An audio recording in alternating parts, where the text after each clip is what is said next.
সতীপীঠের মধ্যে অন্যতম হল গুয়াহাটির কামাখ্যা। নীলাচল পর্বতের উপর অবস্থিত এই কামাখ্যা মন্দির এবং এই কামাখ্যা মন্দিরের কোনায় কোনায় রয়েছে রহস্য।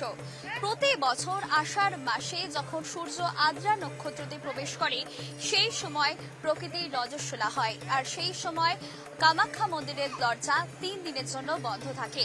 এবং আমি আমার ভিডিও জার্নালিস্ট বিশ্বজিৎকে বলবো যে একটু ছবিটা দেখাতে। এখানে একটি গণেশের মূর্তি রয়েছে যেখানে সবাই পয়সা দিয়ে যায় এবং মনে করা হয় গণেশ হলো সৌভাগ্যের প্রতীক।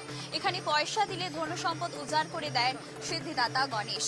এবং আরো যে ছবি আমি দেখাতে বলবো, এখানে মন্দিরের প্রতিটি দেওয়ালে খোদাই করে রাখা হয়েছে বিভিন্ন মূর্তি খোদাই করে রাখা হয়েছে এই সমগ্র মন্দিরটিতে।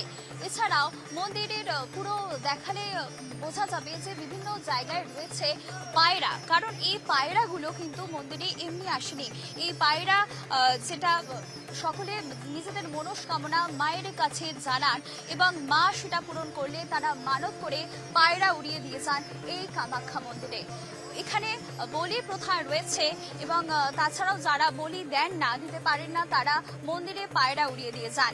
এবং আরও যে মন্দিরের দৃশ্য আমি দেখাতে বলবো ভিডিও জার্নালিস্ট বিশ্বজিৎকে, সুন্দরভাবে সাজিয়ে তোলা হয় প্রতি বছর কামাখ্যার যখন অম্বুবাচী মেলা হয় সেই সময় সুন্দরভাবে সাজিয়ে তোলা হয় মন্দির চত্বর। এবং আজ যেহেতু দীপান্বিতা অমাবস্যা, মহাপুজো রয়েছে মা কামাখ্যার সঙ্গে, আজ যে ভোর থেকেই শুরু হয়েছে মায়ের বিশেষ পুজো, দুপুর 3টা থেকেই শুরু হচ্ছে এবং তারপর আগামীকাল বিকেল 5টা পর্যন্ত থাকছে অমাবস্যা তিথি।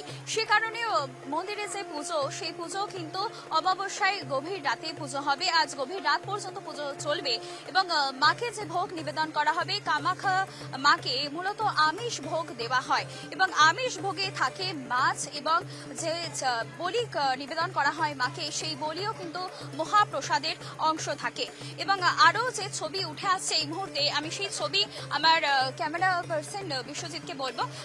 দিদি, আপনি কোথা থেকে এসেছেন? আমি কলকাতা থেকে এসেছি। কলকাতা থেকে এসেছেন? কলকাতার কোথায়? শ্রীরামপুরে থেকে। শ্রীরামপুর। এখানে পরিবারের সঙ্গে এসেছেন? হ্যাঁ, আমার হাজবেন্ডের সাথে। কেমন লাগছে এখানে? ভালো লাগছে, বেশ ভালো লাগছে। এই প্রথমবার এলেন? হ্যাঁ হ্যাঁ, এই প্রথমবার। আর এখানে মন্দিরে পুজো দেওয়া হয়ে গেছে আজকে? হ্যাঁ, এমনি পুজো মানে মুখ দর্শনটাও করেছি, কারণ নাহলে তো সেই ভোরবেলায় এসে তো এই করতে হয়, টোকেন নিতে হয়, সেটা হয়নি, কিন্তু এসেছি। তো এখানে মানত করে যান অনেকে এবং সেই পায়রা কিন্তু উড়িয়ে দিয়ে যান। এই পায়রার হচ্ছে বিশেষ বৈশিষ্ট্য রয়েছে এখানে। এবং এছাড়াও যে বিভিন্ন দর্শনার্থীরা এসেছেন। আপ কাহা সে আয়া হ্যাঁ? मैं गीता शर्मा, मैं इंदौर से आई हूँ, उज्जैन महानगरी से, माता रानी का दर्शन करने के लिए। माता रानी की तो महिमा बहुत अपार है। जो जिसको भी दुख आता माता रानी की याद करो, सब समस्या का हल माता रानी के ही होता है। बोलो कामाख्या माता की जय। ইন্দোর থেকে অনেকে এসেছেন, সেই ছবি আমি দেখালাম।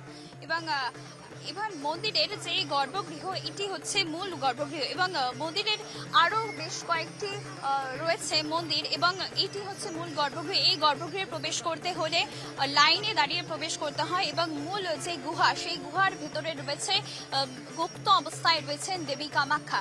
অর্থাৎ কামাখ্যার যে মাহাত্ম্য, এখানে মূর্তি হিসেবে পূজিত হন না দেবী কামাখ্যা, এখানে শিলা আকৃতি, অর্থাৎ এখানে দেবীর যোনি পড়েছিল, সে কারণে এই কামাখ্যা যোনিপীঠ নামেও পরিচিত।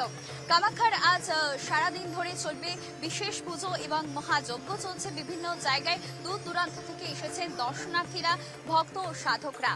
কামাখ্যার আরো ছবির জন্য দেখতে থাকুন news live Bangla. Video journalist বিশ্বজিতের সঙ্গে আপনাদের সঙ্গে আমি সুধা, নিউজ লাইভ বাংলা, কামাখ্যা।